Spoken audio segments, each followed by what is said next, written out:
This is the Lone Crater YouTube. We hope this video helps. In this video, I will explain how to play Range Blaster Splatoon 3 Updated. Begin by charging one solid blast before peeking corners to force opponents back. Keep moving between cover and sightlines so you can charge safely and avoid flanks.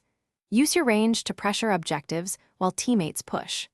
Practice timing to land burst damage and learn where opponents commonly hide to convert hits into splats and zone control. Charging is the Range Blaster's core loop, so focus on safe charge setups and controlled release. Find cover, bait an enemy into committing, then release a charged blast to punish that commitment. Avoid charging in open lanes without backup because you can be flanked easily. Combine short hops and ink slides to reposition while charging. The goal is to make each charged shot count, forcing pick opportunities and controlling turf effectively. In this video, I will explain how to play Range Blaster Splatoon 3 Updated.